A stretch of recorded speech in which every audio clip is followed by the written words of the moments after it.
Ya. Oh ya, satu lagi teman-teman. Saya pakai Tailwind. Pernah dengar ya?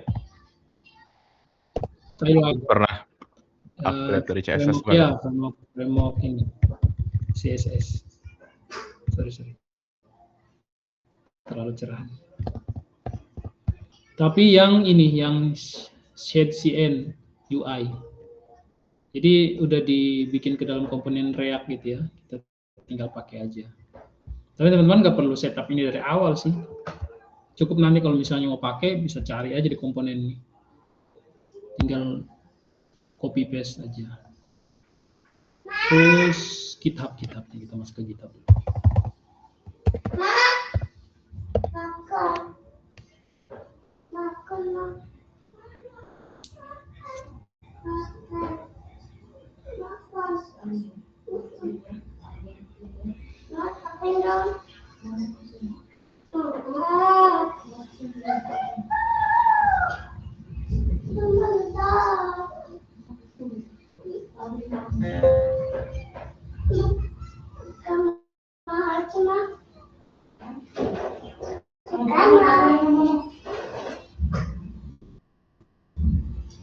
Sebentar saya close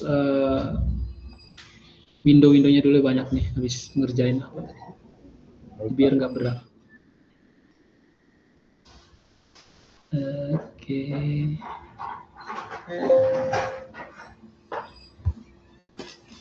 Oke, GitHub-nya kelihatan. Oke.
Sebentar saya buka aplikasinya dulu.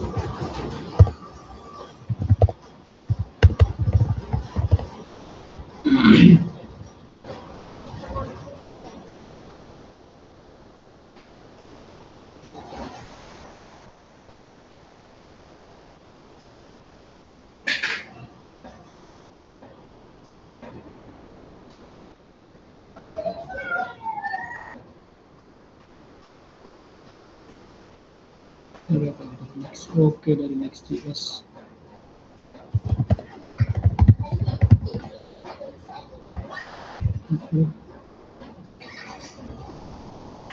Baru.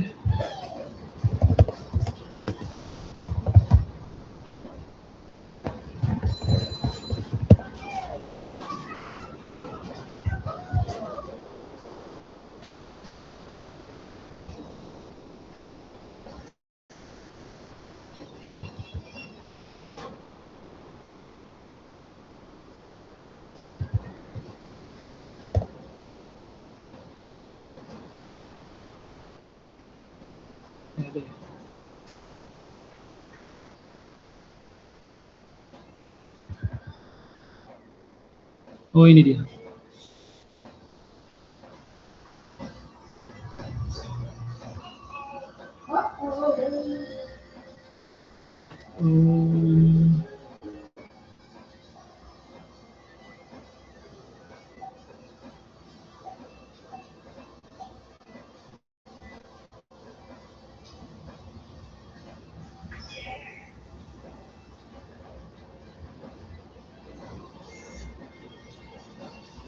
Waduh, ke password lagi.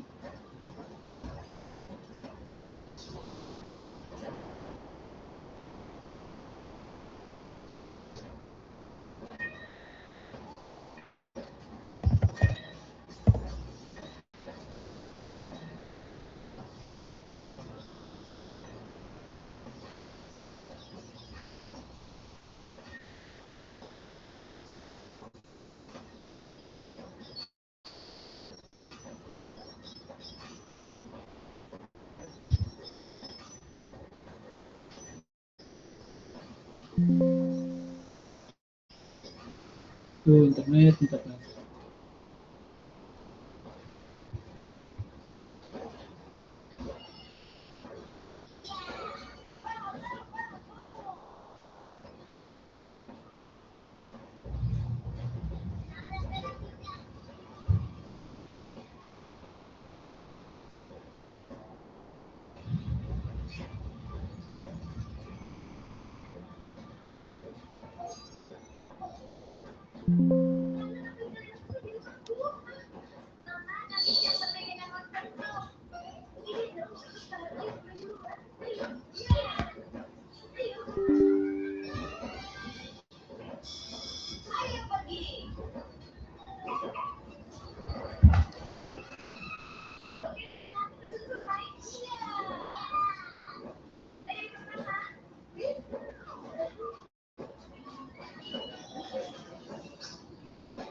Homestay.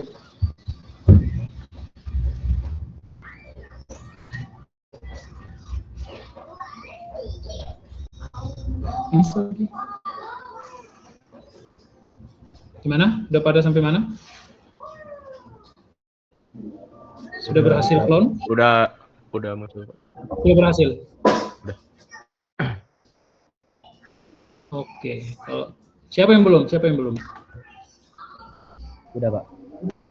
Sudah semua? Oke. Kalau sudah semua, udah buka Visual Studio Code-nya ya? Saya buka dulu. Udah, Pak. Oke, Pak. Ini screen saya kelihatan ya? Kelihatan, Pak. Kelihatan.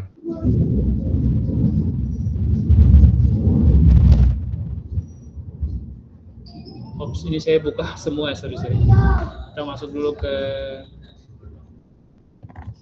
room Bukit Sultan 2 ini ya. Oh iya benar. Baru kita buka kodenya.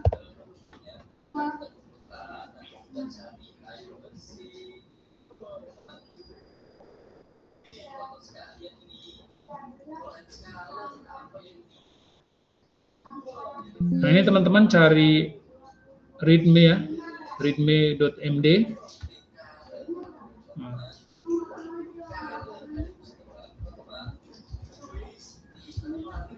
Oh, nggak ada ya? Oh, nggak ada di sini. Gini aja, setelah buka, silakan jalankan npm install.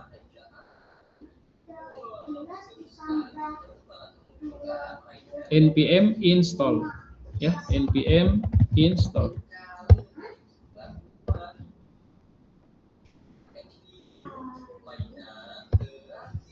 Ya, npm install.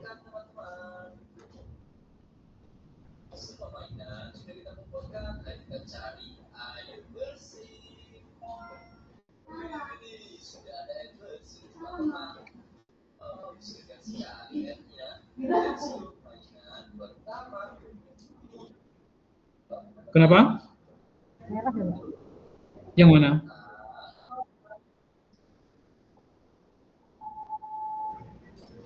Coba di share screen.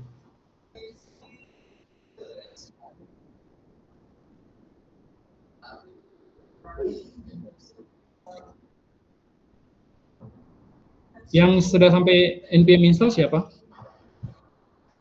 Masih nginstal, Pak. Saya, Pak, Ya, cuman merah sudah juga sampai kayak Farhan, Pak. ya. Kenapa? Merah juga, Pak, sama kayak Farhan. Coba lihat.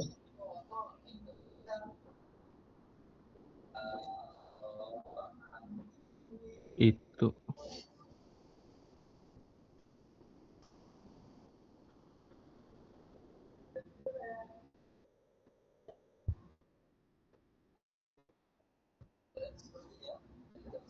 Oh,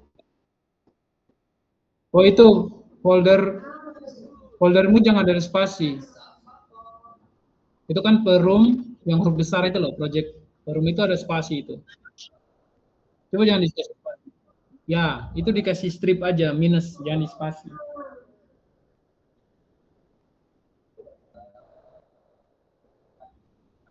Coba di rename coba. Project, nah itu, di rename aja coba.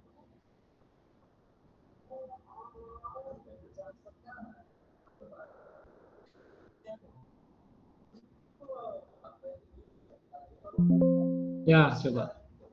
Lo close Visual Studio Code-nya tadi di close. Di close dulu Visual Studio Code-nya. Ya, oke. Try again. Ulang lagi aja.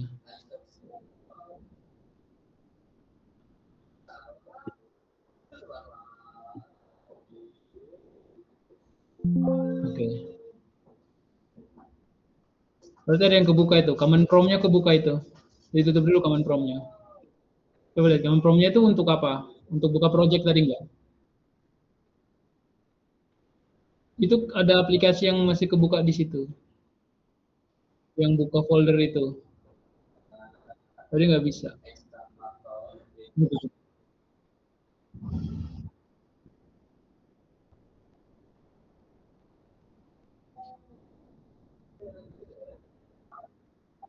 Ya, silakan.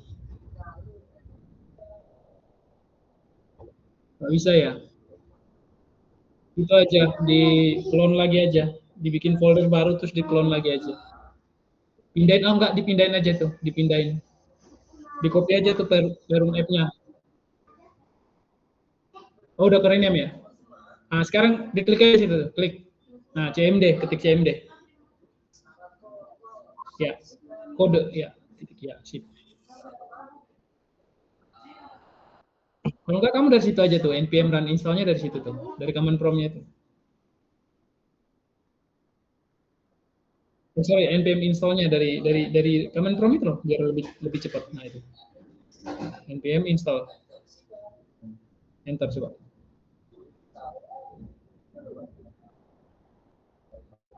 Nah, itu. Yang udah selesai siapa? saya sudah, Pak. Udah ya? Oke. Pak, Coba npm saya run dev. Yang sudah Ap- selesai npm install, ketik run dev. punya saya masih merah, Pak. Masih merah kenapa tuh? Share screen Yang lagi. security ya? Security Izin bukan, Ki? screen nggak ya? Soalnya kemarin Ya, saya juga punya gitu. Farhat udah ini ya. Udah, harusnya udah selesai ya. Punya siapa yang masih error? Saya, Pak. Ya, di screen aja. Jangan-jangan ada strip foldernya juga. Ada spasi.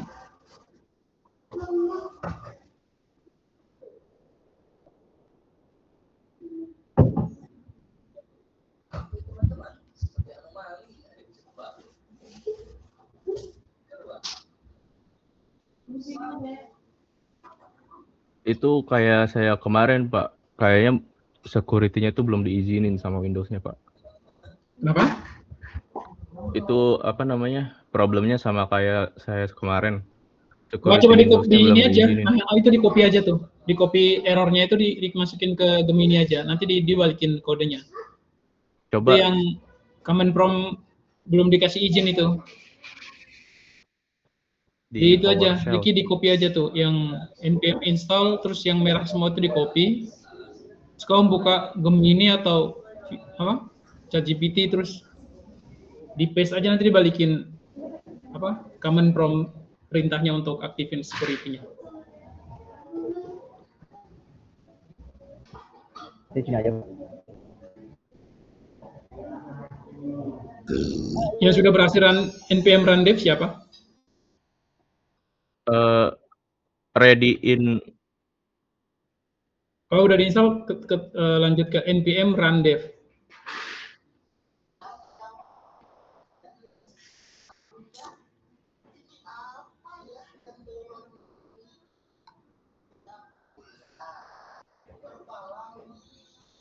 Ini punya saya internetnya lemot jadi lama banget.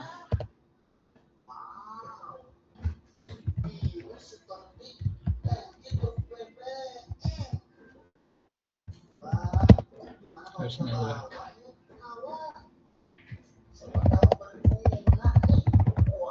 Sir.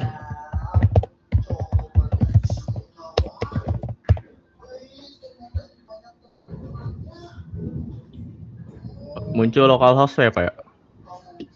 Apa? Muncul localhost. Kayak gimana coba di-share? Bentar. Punya saya soalnya belum berhasil npm install, jadi belum tahu bentuknya kayak apa. Kayak gini.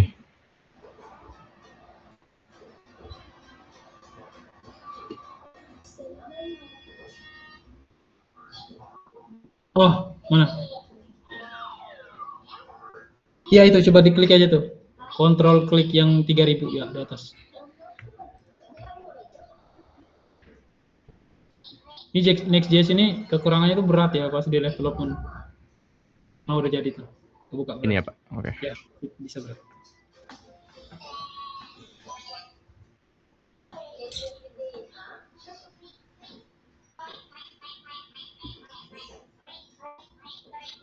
Oke, siapa namanya? Ricky udah jadi, Ricky. Farhan bisa. Farhan bisa.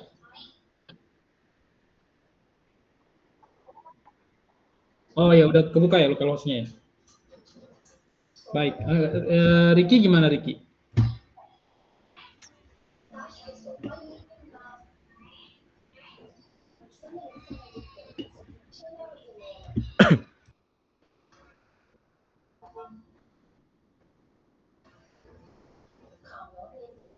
Ricky bisa Ricky? Oh, oke. Kita tunggu Ricky ya.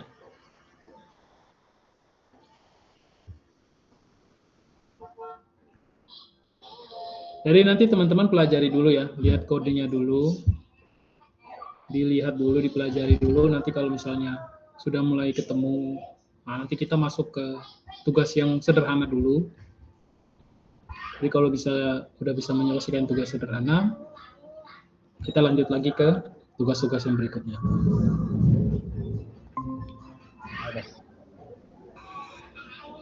Oh ya, teman-teman coba lihat di projectnya itu coba ketik git branch, coba. Pada ketik git branch coba. Git branch. Buka aja terminal di dalam Visual Studio Code, terus ketik git branch. Posisinya di mana?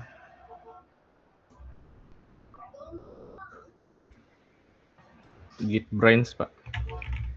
Iya, git branch.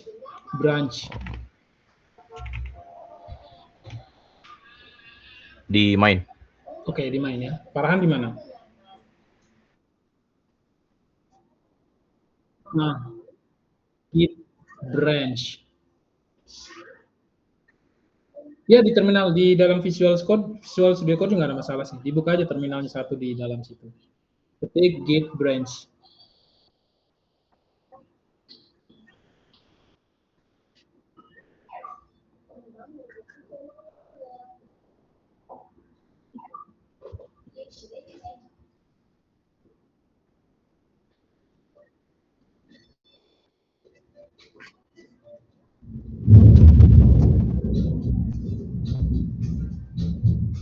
Bisa dapat branch apa? Main ya harusnya.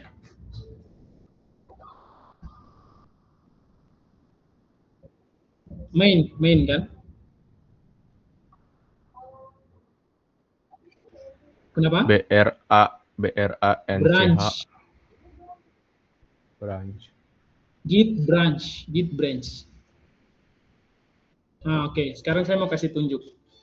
Ini jadi nanti teman-teman ya, kalau mau ngerjain, ini kelihatan ya Visual Studio Code saya, kelihatan ya. Saya mau kasih stop dulu. Kelihatan Pak.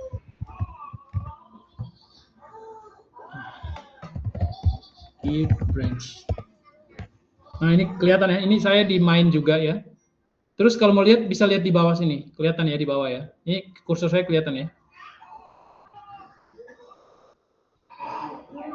Oke, kelihatan kan? Mainnya di bawah, yang saya tunjukin ke bawah. Kelihatan. Ya, oke. Baik, kalau teman-teman mau ngerjain, mau otak-atik apapun itu ya, jangan di branch main ya. Ataupun nanti saya bikin di develop, jangan di branch develop ya. Jadi nanti workflow-nya kayak gini. Nanti kita punya stage. Nah, nanti kita punya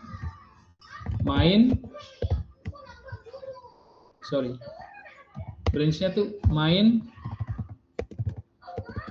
testing mungkin bisa jadi, atau develop ya. Nah, yang di sini tuh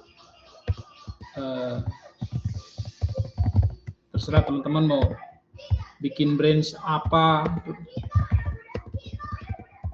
fitur. Biasanya kita tuh kalau bikin branch itu misalnya kayak nambahin halaman profil gitu ya. Kita bikinnya begini, tulisannya features, profile, page gitu ya. Jadi ada features. Features ini nanti kalau teman-teman kasih slash kayak gini itu dia masuk ke folder ya. Branch-nya nanti bakal masuk ke folder features. Oke. Kayak gitu. Nah, kalau misalnya mau bikin halaman dashboard misalnya, features atau fitur aja nggak bisa, atau pakai S juga nggak masalah, fitur dashboard page. Nah, ini bikin branch baru ya, gitu. Dan seterusnya, misalnya teman-teman bikin fitur check out gitu ya, features check out flow misalnya, bisa panjang ya, fitur check out function flow atau macam-macam terserah. Jadi jangan di branch yang ada tulisannya develop, testing, main gitu ya. Nah, jadi nanti flow-nya gini. Saat teman-teman bikin ya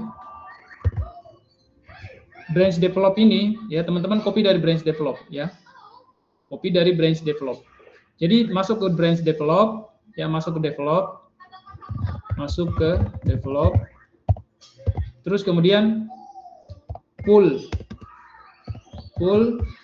perubahan terbaru ya. Kemudian bikin branch baru dari develop terbaru gitu ya. Kemudian ngerjain push ke branch masing-masing ya. Masing-masing. Setelah itu kalau misalnya fiturnya sudah selesai, baru kembali ke branch develop, ambil perubahan terbaru gitu ya. Kemudian kembali lagi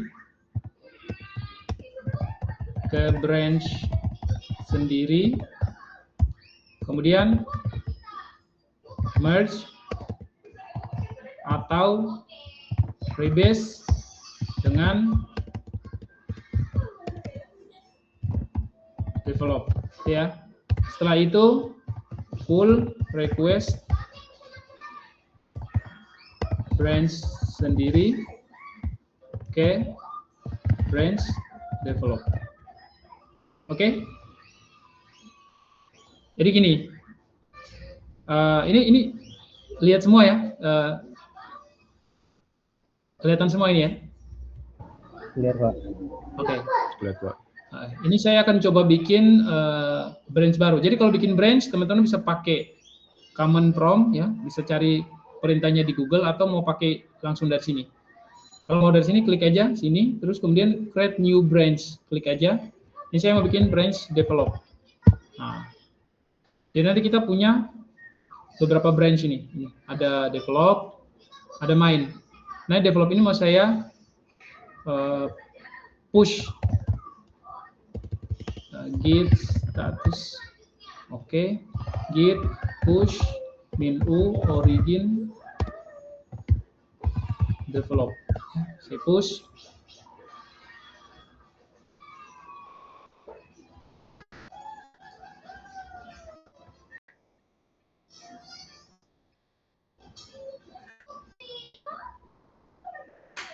Ya, sekarang kita punya branch develop di atas. Ini kan nggak ada nih.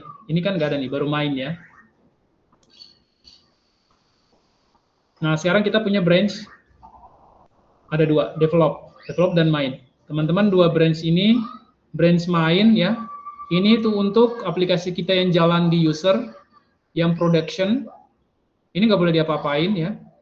Develop ini adalah kode yang kita sering bagi untuk di develop ya. Jadi di develop ini adalah kode terbaru yang teman-teman bikin. Pokoknya setiap kali bikin perubahan nanti akan digabungkan ke develop. Si A bikin fitur A, si B bikin fitur B, si C bikin fitur C, semuanya akan kembali digabungkan di dalam develop. Nah, kalau di develop ini sudah oke, tidak ada error, nanti akan naik lagi ke testing. Harusnya ada ke testing ya, harusnya ke testing. Kalau di perusahaan besar ada ke testing. Kita bikin lagi testing. Kita bikin lagi testing. Biar kelihatan seperti ya, kita push lagi testing ya.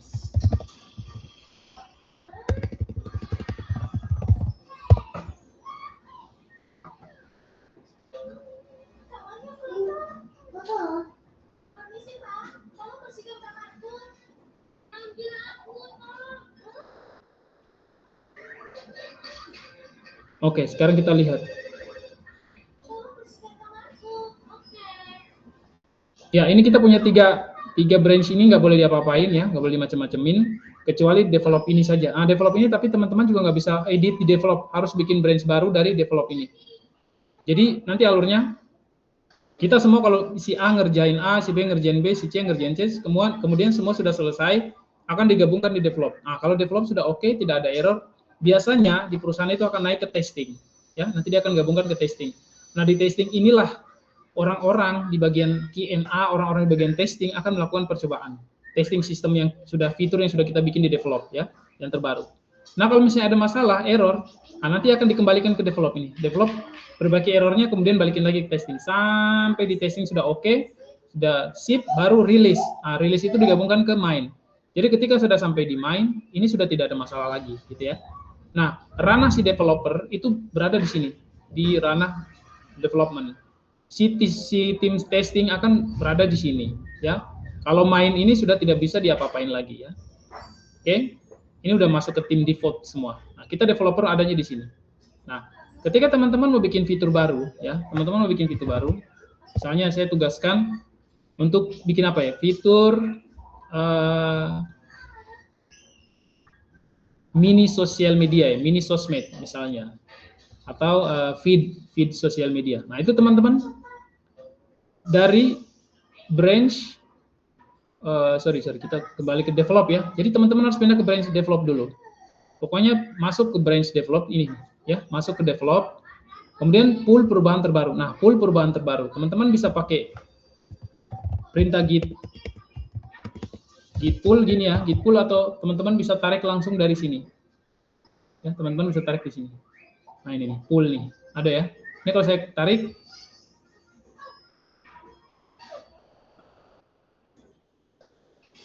oke, sudah ya, selesai. Karena tidak ada perubahan, karena sama ya. Kalau kita di sini juga sama. Ya, already up to date. Kalau sudah already up to date, artinya apa? Ya, develop kita tuh sudah yang terbaru, yang sekarang ini. Kenapa kita harus setiap kali memulai project, setiap kali memulai fitur baru, kita harus pergi, masing-masing developer harus pergi ke develop, supaya kita dapat codingan terbaru dari teman-teman semuanya yang sudah publish ke situ, sehingga nanti tidak konflik ya. Kalau misalnya kita tidak ambil postingan codingan terbaru, perubahan terbaru, nanti itu teman-teman yang sudah ngerjain fitur-fitur yang lain, sementara kita masih ngerjain fitur kita, nanti bisa bentrok kodenya. Jadi langkah yang paling penting awal, kalau nanti ditugasin untuk mengerjakan fitur baru, ya teman-teman, langkah yang pertama masuk ke develop dulu. Masuk ke develop, kemudian pull terbaru ya, git pull ya. Nanti kalau sudah up to date, sudah tidak ada perubahan yang ini lagi, sudah terbaru developnya, teman-teman bikin branch baru. Klik aja create new branch ya, misalnya features, misalnya mini sosial media feed. Nah, begini ya, cara ngetiknya kayak gini ya. Nggak boleh dikasih spasi, dikasih strip. Nah, teman-teman enter aja. Nah, sekarang sudah ada di dalam branch-nya. Cara ceknya bisa lihat di bawah atau memastikan lagi git branch. Nah, ini sudah ada di sini. Nah, sudah ada di sini, silakan teman-teman edit kodenya. Terserah mau diperbaiki seperti apa, mau ditambahin fiturnya kayak gimana. Nah, nanti kalau misalnya sudah selesai ya, sudah selesai semua, teman-teman harus git push min u origin apa nama ininya ya. Nah, ini.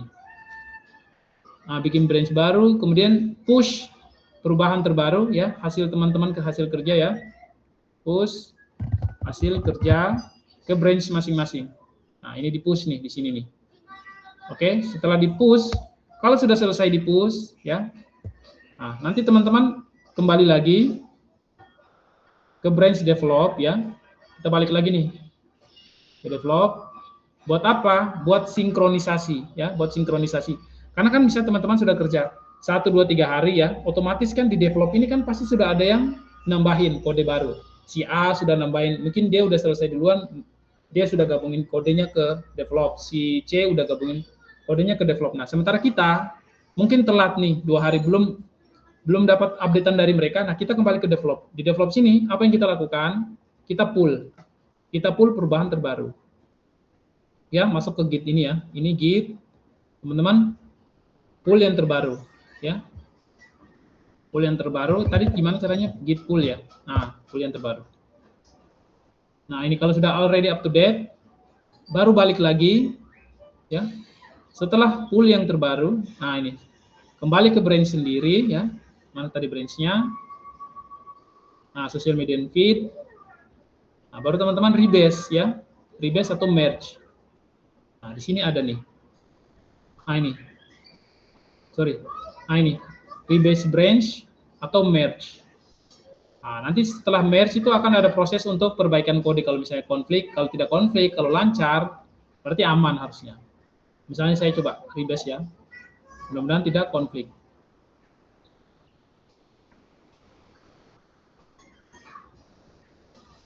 Rebase dengan apa? Rebase dengan develop pastinya ya, karena kita mau gabung ke develop.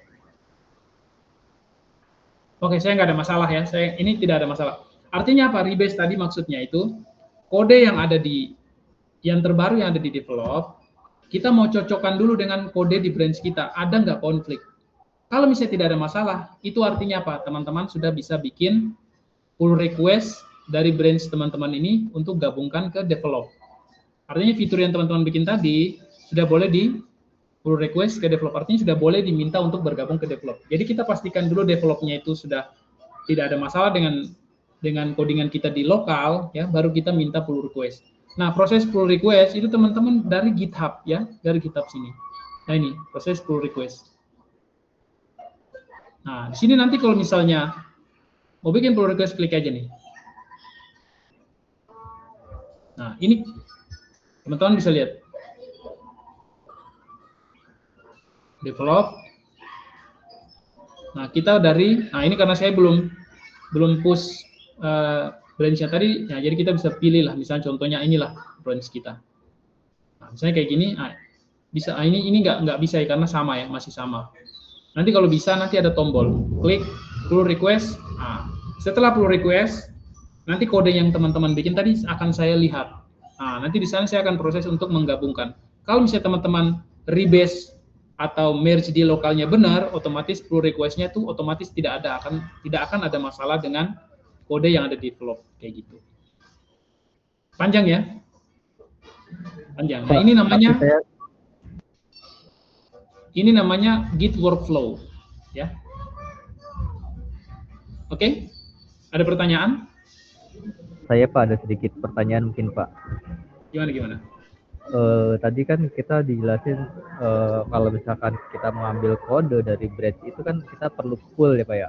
Nah, ada kemungkinan nggak Pak? Misalkan kita kan bertiga nih Pak. Ada misalkan 2 orang itu nge-pull kode yang sama gitu Pak. Jadi kita malah ngerjain duplikat file gitu Pak. Ngerjain file yang sama gitu. Apa nggak bisa kalau misalkan 1 orang udah nge-pull 1 kode, teman kita ini nggak bisa pull juga? Gini, jadi kalau teman-teman ikut cara ini insya Allah ini nggak akan ada masalah. Ini karena kita udah isolasi masing-masing, ya. Ini mengisolasi diri kita. Jadi ini tuh kayak dia akan muter, prosesnya akan muter terus. Jadi tidak akan mungkin ada kamu sama temanmu bermasalah kodenya yang sama, gitu ya. Istilah disebut itu konflik. Jadi kode yang diedit masing-masing itu tidak akan ada masalah kalau teman-teman mengikuti flow ini. Kenapa saya bilang begitu? Karena ini flow-nya itu dia kayak semacam apa ya, iterasi. Jadi iterasi itu yang pertama, misal teman-teman mau ngerjain apapun itu, misalnya Ricky, kamu ditugasin untuk bikin fitur sosial media feeds tadi ya, contohnya misalnya. Nah,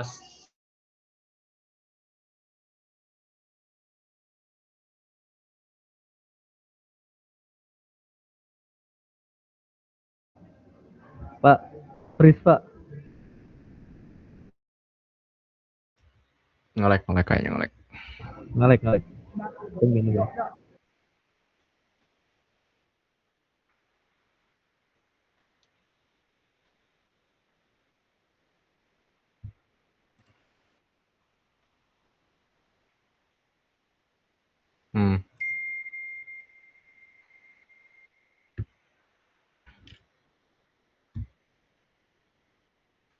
Otomatis ini. Iya. Iya. Enggak, lu yang branch yang di PS Code-nya udah kelihatan semua kayak develop sama testing itu udah ada semua. Gua masih cuman main loh.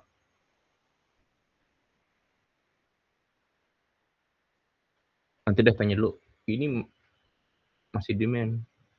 Apa klik update ya? Gua ada update loh.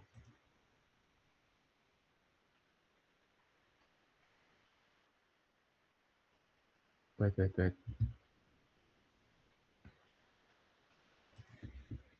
Git branch. Masih main. Nanti deh, tanya dah.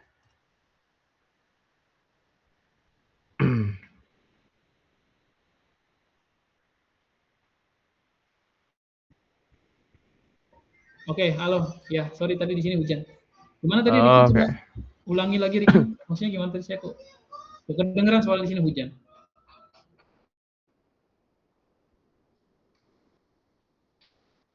Oke, jadi gini. Jadi namanya Git workflow tadi ya. Git workflow itu supaya bantu kita ya, developer itu kan nanti kerjanya banyak tim, banyak orang kan. Bantu kita supaya kode kita tidak konflik.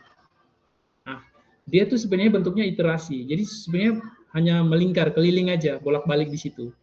Kalau teman-teman ngerjainnya dengan benar, itu insya Allah tuh nggak akan mungkin bakalan konflik. Dan Git workflow ini itu sama internasional ya, maksudnya teman-teman kerja di luar negeri juga ya sama gitu, modelnya kayak gitu. Jadi kalau teman-teman paham itu biasanya kalau ditanyain ya, misalnya kalau teman-teman kerja ya, ditanyain entah nanti di mana, di lokal atau di nasional atau di internasional, itu ditanyain pasti, kamu paham nggak? Kamu tahu Git kan? Tahu. Kamu bisa pakai Git, bisa. Oke.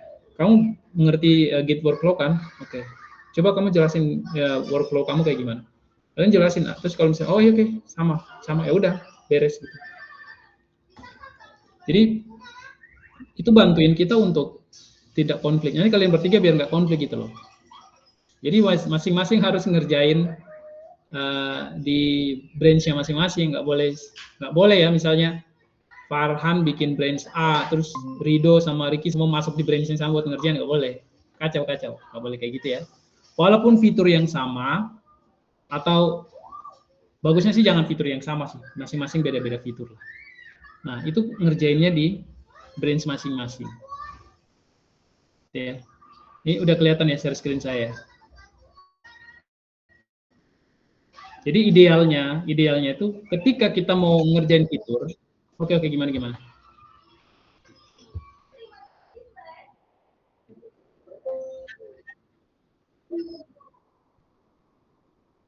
Ya, dia pakai kayak gitu semua. Enggak, semua sama. Mau di mana-mana sama. Ya paling mungkin dia di bagian merge-nya ya, dia mau pakai merge atau mau pakai rebase, nggak ada masalah. Tapi workflow-nya itu sama. Jadi kurang lebih sama. Itu tujuannya tuh sebenarnya cuma biar kita nggak konflik aja. Gitu. Standarisasi lah, kayak gitu. Ini teman-teman, saya kembali lagi ya di ini. Jadi tuh sederhananya itu teman-teman datang, ya misalnya mau ngerjain sesuatu ya, misalnya dikasih tugas nih, siapa Farhan, kamu dikasih tugas, kamu tuh harus datang yang paling pertama kamu datang itu di develop dulu, ya masuk ke branch develop ini yang paling pertama ya. Nah, kemudian setelah kamu masuk di sini apa yang kamu lakukan? Kamu harus pull atau pull ini sama dengan ambil ya. Ambil perubahan kode yang terbaru dari mana ya, dari teman-teman kita semua yang sudah menggabungkan di develop gitu, karena pekerjaan kita ujung-ujungnya nanti harus dibalikan lagi ke develop gitu. Setiap fitur yang kita kerjain harus dikembalikan ke branch develop lagi gitu. Jadi nggak boleh ke testing, nggak boleh kemana-mana. Pokoknya fitur A, fitur B, fitur C sudah selesai dikerjakan harus dikembalikan lagi ke branch develop, harus dikumpulin ke branch develop. Jadi ini tuh adalah branch yang paling up to date gitu, paling lengkap dari semua developer yang ngerjain tuh, develop itu yang paling lengkap. Jadi kalau misalnya kamu mau mulai apa-apa, kamu harus mulai datang dari develop. Kenapa? Supaya kita mendapatkan semua perubahan yang terbaru gitu ya. Masuk ke develop, terus apa yang dilakukan, git pull atau bisa pull dari sini. Ini nih, changes ini kan ada tulisan nih. Nah, ini nih. Klik pull ya, teman-teman bisa pull di sini, atau mau pakai gaya command prompt ya biar kelihatan keren gitu juga boleh, sama aja ya. Nah, kalau misalnya kamu dapat perubahan terbaru terus kemudian di developnya ini tidak ada masalah, oke, berarti aman. Nah, jadi kalau misalnya pas kamu pull dari develop terus ada error ya, kamu nggak boleh ngedit ya, kamu nggak boleh ngapa-ngapain ya, kamu nggak boleh ngapa-ngapain, nggak boleh ngedit, nggak boleh ubah, diperbaiki terus di-push lagi, nggak boleh. Apapun yang terjadi nggak boleh. Apa yang harus kamu lakukan kalau misalnya ada error di develop? Kasih tahu ke manajer, kasih tahu ke tim. Ini aku ada nemui error ya pada saat ngambil develop terbaru. Coba dicek. Nah, nanti orang yang punya otorisasi yang ngecek itu. Kita nggak boleh macam-macam di situ. Oke, paham ya? Nah, tugas kita adalah kalau di branch develop itu aman, sudah selesai, tidak ada masalah. Nah, sekarang baru kita lanjut kemana? Ke tugas kita. Tadi misalnya contoh mau bikin feed social media yang mini gitu ya. Kamu klik aja dari sini. Nah, ini create new branch. Nanti kamu bisa ketik nama branchmu di sini. Anggap saja sudah selesai nih. Nah, ini branchnya ya. Oke, sekarang kita masuk di sini di branch kita sendiri nih. Jadi maksudnya apa? Branch develop tadi, kita copy semua file kodenya, pindah ke branch kita. Jadi artinya apa? Branch kita yang saat ini itu kodenya mirip, sangat-sangat mirip dengan, bukan mirip lagi, tapi kode sama, kopian dari branch develop. Artinya apa? Branch kita sekarang itu adalah kode yang paling terbaru. Nah, disinilah baru kamu mulai untuk modding, gitu ya. Artinya apa? Kalau kamu sudah sampai sini, sudah pakai kode yang terbaru, artinya fitur-fitur yang dikerjakan Rido, dikerjakan Ricky yang sebelumnya itu otomatis sudah masuk di sini semua. Jadi tidak akan mungkin konflik. Nah, sekarang kamu kerjakan kodemu segala macamnya sudah selesai, sudah oke, sudah selesai, fiturnya udah oke semua. Apa yang kamu lakukan? Kamu push ya. Setiap habis kerja kamu push kodemu ke mana? Ke branch ini. Ya. Supaya apa? Supaya mengamankan. Takutnya nanti laptopnya ternyata besok-besok error, nggak bisa nyala ya. Terus pekerjaannya nggak bisa dilanjutkan. Nah, kalau kamu sudah push, otomatis nanti bisa dilanjutkan oleh teman-teman yang lain. Kenapa? Karena mereka bisa lihat kodemu ya di atas. Misalnya, nih saya mau push nih. Nah, ini nanti mau push ya, push yang ini. Ini kan belum push di atas, nanti di push aja. Git push min u origin. Nah, fitur tak enter udah nge-push. Setelah nge-push, anggap sudah selesai mengerjakan fitur. Oke, fiturnya udah oke nih, ada aman. Nah, langkah berikutnya adalah menggabungkan dengan develop. Nah, tapi kan kita nggak tahu nih, di develop ini apakah masih sama dengan yang kemarin kita copy, kan kita nggak tahu nih. Mungkin sudah ada fitur terbaru gitu ya. Nah, makanya untuk biar tidak konflik, karena kamu sudah push, artinya branch kerjaanmu ini udah clean ya, sudah tidak ada perubahan lagi, baru kamu pindah. Kalau sudah tidak ada perubahan lagi, ingat, kalau sudah tidak ada perubahan lagi, sudah clean semua ya, branch-nya di branch kerjaanmu, baru kamu boleh pindah ke develop. Pindah ke develop. Tujuannya untuk apa? Untuk ambil perubahan yang terbaru dari develop. Sampai di develop, ya, ini nih. Kembali ke branch develop, terus ambil lagi perubahan yang terbaru sebelum digabungkan. Nah, git pull ya, git pull lagi nih developnya. Nah, kalau misalnya nggak ada error berarti aman. Kalau misalnya ada error, jangan diedit, tetap harus kasih tahu ke tim. Itu bukan urusan kita, gitu ya. Karena bukan kita yang bikin error. Kecuali kita yang bikin error, nah kita yang perbaiki. Tapi jangan perbaiki di develop ya, perbaiki di branch yang kamu bikin error tadi. Sekarang sudah, oke, ternyata develop sudah terbaru nih. Nah, kalau develop sudah terbaru, nah kita sekarang mau gabungkan develop dengan branch yang sudah kita kerjakan. Lalu kita kembali ke branch kita ya, tadi kembali ke fitur mini social media feed. Nah, baru apa yang kamu lakukan? Misalnya kalau manajermu minta untuk di rebase, berarti kamu rebase. Kalau manajermu minta untuk di merge, berarti kamu merge ya. Kembali ke sini, sudah nih kita sudah masuk ke branch kita. Nah, sekarang misalnya manajer kita minta untuk di rebase. Di rebase itu kita bisa pilih branch, nah branch rebase ya. Nah, ini kita mau rebase dengan yang mana? Dengan si develop yang terbaru kita sudah ambil dari GitHub tadi. Udah di rebase saja. Nah, perhatikan di sini, bagian sini. Kalau tidak ada masalah, ya, tidak ada masalah, berarti udah tergabung. Berarti apa? Branch develop kita dengan branch fitur yang kita bikin ini, mini sosial itu, sudah up to date. Artinya sudah tidak ada konflik sama sekali. Nah, kalau sudah selesai di sini, berarti langkah selanjutnya, kamu bisa masuk ke GitHub untuk melakukan pull request. Pull request itu untuk ngasih tahu gitu loh.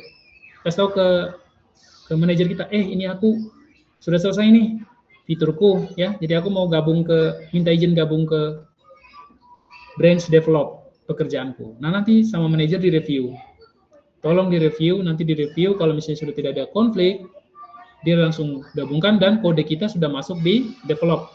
Nah, setelah kode kita masuk di develop, teman-teman yang lain bisa ngambil kode kita, sudah bisa menggunakan kode kita, jadi tidak akan pernah tabrakan gitu ya. Karena alurnya akan muter-muter. Nah, terus kalau mengerjain fitur baru, melakukan hal yang sama lagi dari awal. Gitu. Kayak gitu. Jadi cuma muter-muter kayak gitu terus. Nah, jadi kunci pentingnya kalau misalnya teman-teman bagus, rebase-nya atau merge-nya sudah benar di lokal, itu di manager di online itu ya, menerima pull request-nya itu tinggal klik aja. Sudah tidak perlu koreksi lagi, karena tinggal klik aja udah otomatis bakal gabung gitu ya.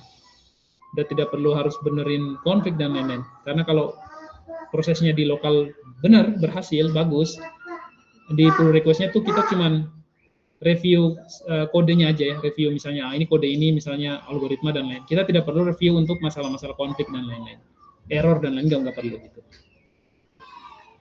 Nah, kurang lebih seperti itu. Sampai sini paham ya? Pak, izin tanya Pak. Kalau misalnya kita udah bikin fitur baru nih, terus bikin branch baru, kita bisa langsung push ke develop apa harus konfirmasi dulu ke Bapak? Oh, jangan push ke develop. Push ke tempat teman-teman sendiri dulu. Maksudnya ke branch sendiri nih. Kalau misalnya udah oke. Udah oke. Nah, ya, masuk ke develop dulu nih. Masuk ke develop, ya. kan di branch-nya udah oke nih. Iya. Branch A misalnya dulu branch A udah oke. Sekarang itu masuk ke branch develop dulu. Nah, di develop itu narik yang terbaru dulu. Iya. Narik yang terbaru, kemudian balik lagi ke branch Rido, terus di-rebase dengan develop, disamain dengan yang develop.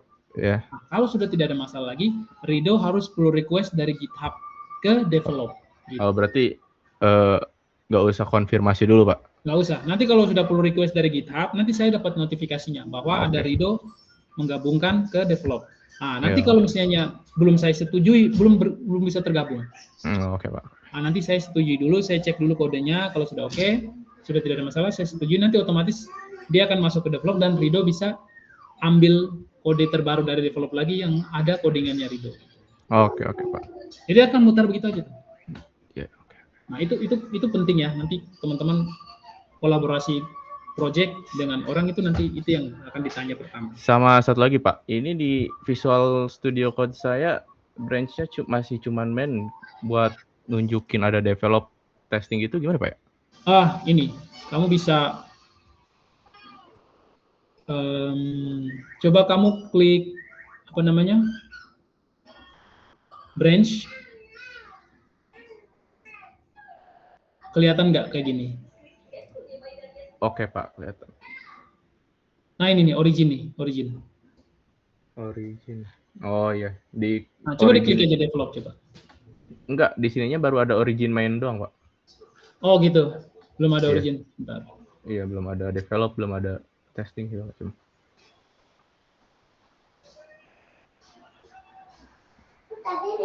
Coba git fetch ini.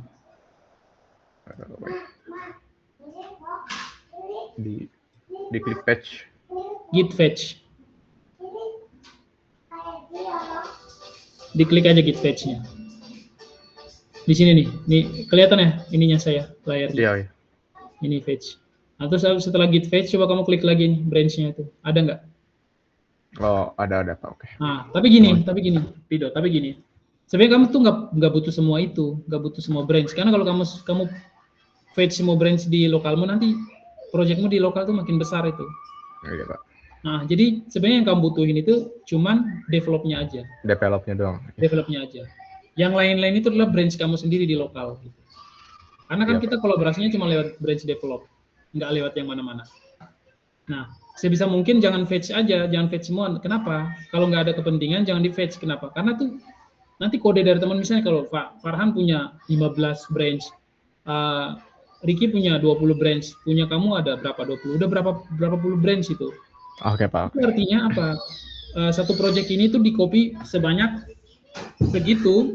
Jadi nanti file di lokalmu membengkak, nanti diskmu sayang, space komputermu sayang gitu loh kepake. Jadi kalau perlu, biasanya kita itu kalau sudah digabungkan develop, kita boleh hapus branch kita yang kita kerjain juga boleh hapus. Jadi biar projectnya tetap ramping aja, biar lebih ringan gitu. Jadi yang perlu kamu lakukan tuh kamu cuma butuh branch develop yang terbaru aja, yang lain nggak perlu. Kecuali branch-branchmu sendiri. Gitu. Oke, sampai sini. Jadi teman-teman bisa eksperimen ya, tapi jangan eksperimen pakai kode yang ini kalau misalnya mau otak-atik ya. Bisa bikin branch sendiri di GitHub terus coba otak-atik. Nah, kalau misalnya teman-teman mau langsung ngerjain fitur, boleh, nggak apa-apa.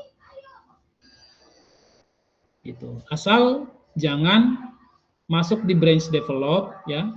Ini yang fatal itu nggak boleh ya. Di branch develop misalnya kayak gini nih. Masih di branch develop. Nah, terus teman-teman otak-atik kodenya.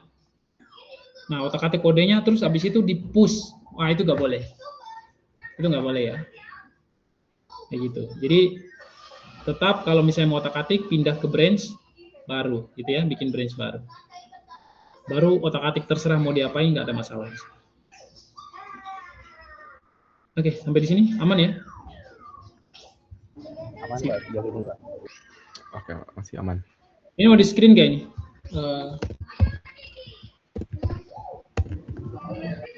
Udah di screenshot buat workflow gitu. Kami juga ini Pak. Di screen aja nih buat.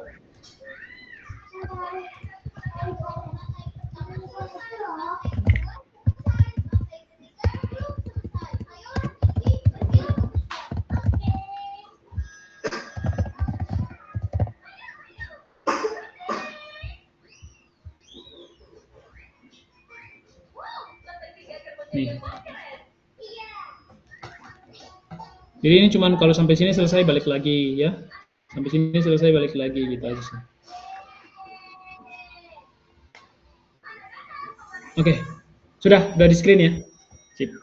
Baik teman-teman, saya rasa cukup ya kita pertemuan malam hari ini ya. Teman-teman sudah dapat kata kunci tadi bahwa ada Git workflow. Kemudian teman-teman perlu untuk belajar tentang Git workflow ya. Paling perintahnya cuma itu tuh aja, kalau muter-muter di situ Git pull, Git push ya, Git fetch, terus kemudian Git status ya untuk ngecek status. Kemudian tapi kebanyakan itu sudah ada fiturnya di Visual Studio Code. Jadi kita nggak perlu untuk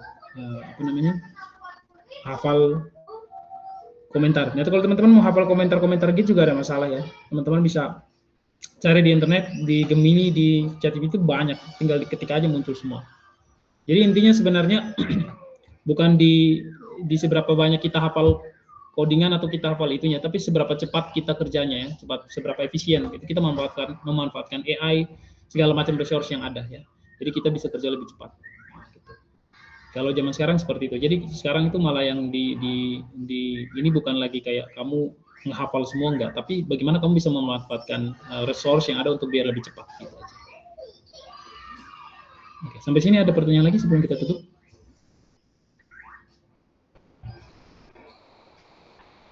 Mungkin dari saya cukup, Pak.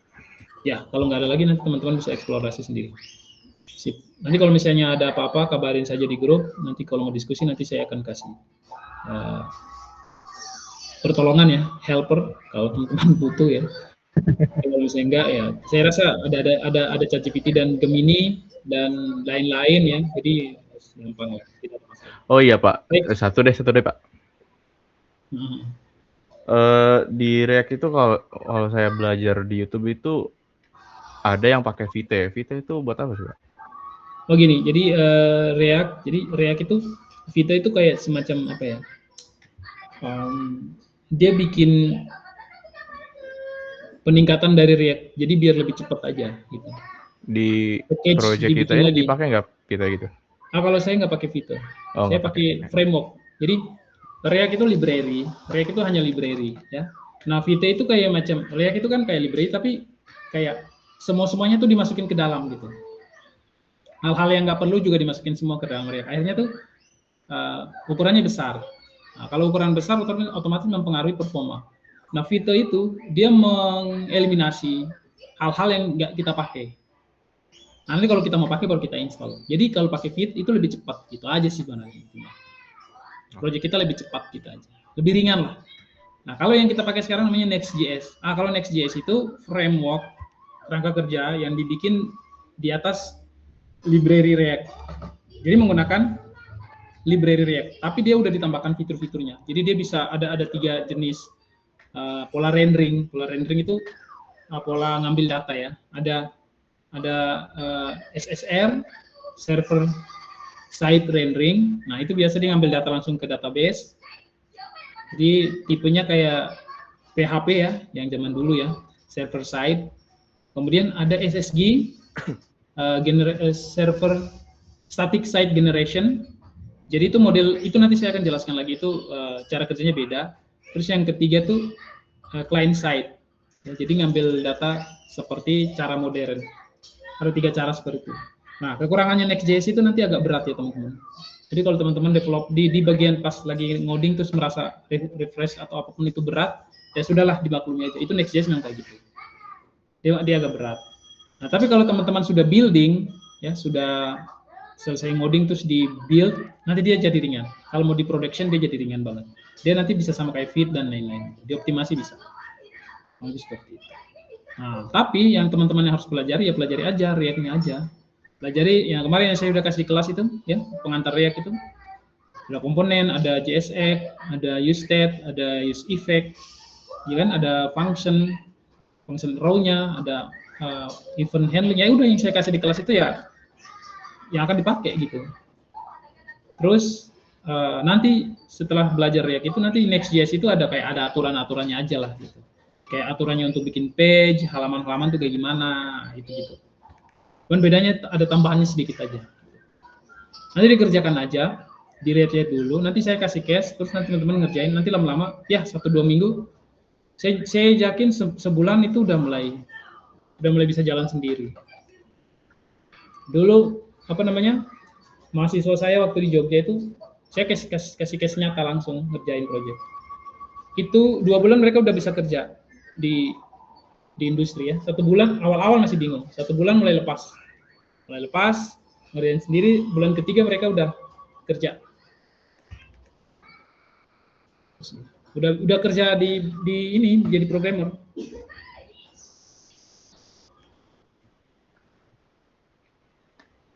Ya, jadi ya itu kita tetap harus ada nyempetin waktu ya.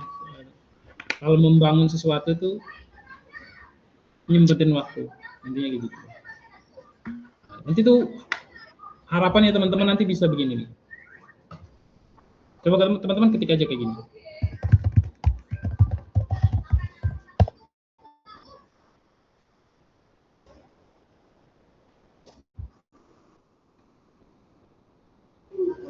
Keren tuh.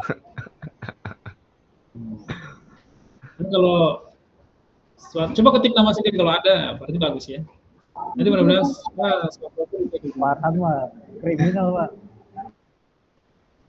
nih langsung kelihatan ya, Abdi lagi adalah seorang full stack developer, Web3 blockchain developer ya, pengalaman lebih dari 8 tahun, lebih sih harusnya 13 tahun kayaknya. Nih langsung ada Pelita Bangsanya nih, langsung ya record ya, padahal baru 2 semester nih. Nih profesi full stack developer, Web3 blockchain developer, dosen, speaker. Nah ini memberikan. Mudah-mudahan teman-teman nanti bisa mesti ketik Muhammad Ridho harusnya muncul gitu ya. Ketik Ricky harusnya muncul. Ya, nantilah saya kasih tahu caranya biar muncul kayak gini. Boleh. Menarik tuh Pak, menarik. Sip. Oke, cukup sampai situ ya teman-teman, nanti kita lanjut lagi. Teman-teman belajar sendiri dulu, nanti kalau misalnya bingung baru kasih tahu saya. Oke, Pak, baik. Terima kasih waktunya ya. Assalamualaikum warahmatullahi wabarakatuh. Waalaikumsalam warahmatullahi wabarakatuh. Terima kasih, Pak. Ya, sama-sama. Mari.